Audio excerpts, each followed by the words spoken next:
This is a multi-instrumentalist. His name is Pete. Okay. Let me ask you one question. Some people live vicariously through the axe or the guitar, some people through the drums. You've chosen many instruments.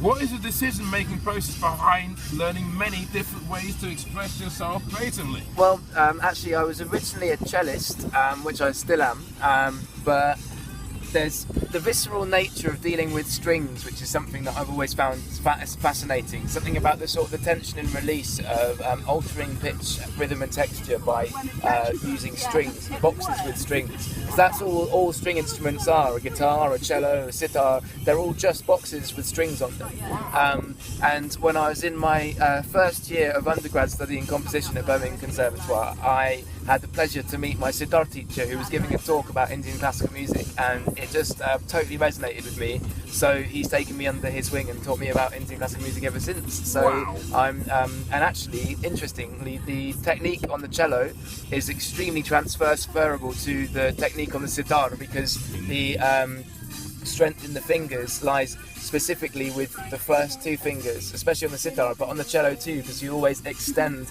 as you move up the strings, you know. So there is a lot of it's actually much easier to become a sitar player if you've played the cello than if you're a guitar player, for example. Fascinating. So You're there such you a go. good interview. I have a question based on what you just said. Yeah. Obviously, these notes can be transposed to a piano, but you'd rather play a string instrument because you like to feel the twang of the strings. Yeah, I'm actually a terrible pianist. I'm a really awful pianist. I just don't think that way. Partially because I'm not a very mathematical musician. I'm much more kind of let's say sensual. That's how I kind of I process things orally. And obviously, like piano's obviously it's a much more kind of motor skill based sort of kind of process based instrument. And that for that reason, I've actually found kind of like conventional harmony, very functional harmony, very difficult.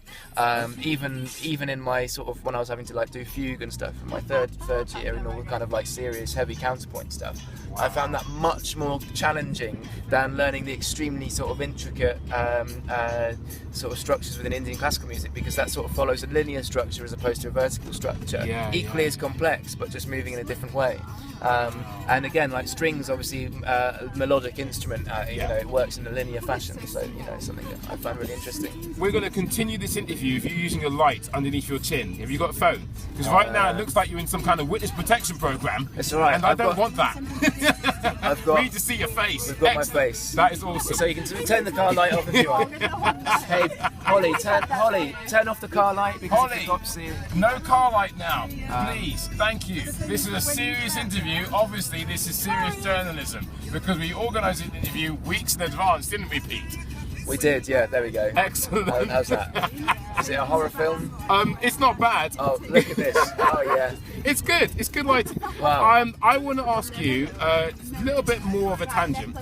You have the ability to play music and whatnot. Yes. Obviously, it's a way of telling a story. Well, why choose music over any other medium? What does it do for you? Well, actually, I kind of disagree with it being a thing that tells a story, because it's just wobbly air. And you can't really tell a story with wobbly air. You can use it to you can use it to frame a story, and you can use structure as a sort of, tools of intensity and, you can make a sort of sensual thing happen, of course, but actually music is just a combination of wobbly air. That what a person perceives as music really is just kind of up to them. Like it's where it happens. It's kind of like the saying, beauty is in the eye of the beholder. Yes. Music is totally in the ear of the listener. I'll give you an example. Okay, please do. Think of for example, what's perceived as beautiful. So in the 19th century, what was perceived as beautiful in sort of bourgeois Europe was, kind of very vibrato, heavy, very rich harmony, quite kind of luscious stringed romantic orchestral music. But if you were to play that to, for example, an Indonesian gamelan musician, the sort of devices, the musical devices used there would be seen very much as vulgar, because actually what's valued in Indonesian gamelan traditionally was long, lengthy bells, the gongs ringing, and then very much kind of stopping and starting in this very particular playing technique of dampening the notes as you know, dampening the last note as you strike the next note, and so that's a very, very different aesthetic. So you can't sort of put any kind of meaning or judgment on putting sounds together, because that is entirely cultural. Okay, my role is to obviously listen to what you have to say and not interfere in any way, but I just want to postulate, just devil's advocate. Yeah. If we are listening to sounds, obviously they're just like, it's just air moving. Yeah. But don't we input a bit of cultural kind of resonance through words? Yeah, so that's lyrics? it. Yeah, that's it. Like, lyrics are lyrics. They're words. They're poetry. The lyrics have a meaning. But that's the problem. A lot of people associate the lyrics as having, giving the sounds meaning.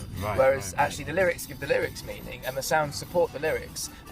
What we, the sort of, and the interpretation we have. That's why you can't paste one particular meaning on even like a very, very like, straightforward piece of music, because the interpretation is still going to be different to each person, because each person is going to make that connection very slightly differently. Wow, you're like a human Tetris game. I like this. We're going to do another part at some point in the future. For now, thank the camera for listening to you. Thank you for listening to me, camera. Excellent, Pete. Do you have an address that we can put at the bottom of the screen so people can check out your musical sound? Oh, yes, we do. It's peteyelding.com. Excellently worded. To be continued, and goodbye for now. TBC, GB. Excellent.